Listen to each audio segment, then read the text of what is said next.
শিক্ষকৰ জীৱনৰ ওপৰত ৰচিত অসমীয়া উপন্যাসৰ ভিতৰত অন্যতম এখনি হৈছে বকুল ফুলৰ দৰে, যাক ৰচনা কৰিছিলে মৃণাল কলিতা ডাঙৰীয়াৰ দ্বাৰা, যি পাণ্ডু কলেজৰ গণিতৰ সহযোগী অধ্যাপক হয়।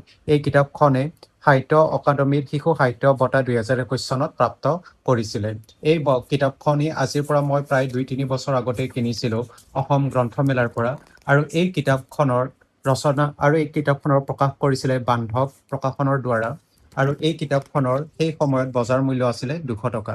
আৰু এই কিতাপখনৰ যিটো নাম অৰ্থাৎ বকুল ফুলৰ দৰে, এয়া লোৱা হৈছে উপন্যাসৰ নামটো কবি হীৰেণ ভট্টাচাৰ্যৰ এটা গীতৰ পৰা লোৱা হৈছে বুলি ইয়াত উল্লেখিত কৰা হৈছে। এই কিতাপখনত সৰ্বমুঠ পৃষ্ঠাৰ সংখ্যা হৈছে 192টা।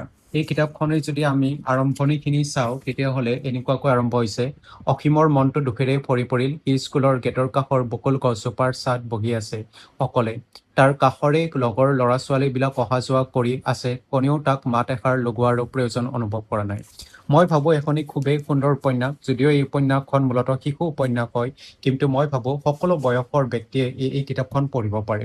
আৰু এই কিতাপখন পঢ়িলে আপোনাৰ শিক্ষকৰ জীৱনৰ যি ঘাত প্ৰতিঘাত আহে, বা এজন শিক্ষকৰ এখন সমাজৰ ওপৰত কেনেকুৱা প্ৰভাৱ পৰে, এই সকলোবোৰ কথা ইয়াত সুন্দৰকৈ লিখা হৈছে।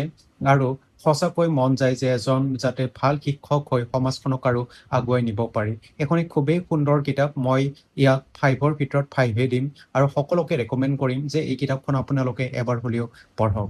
ধন্যবাদ।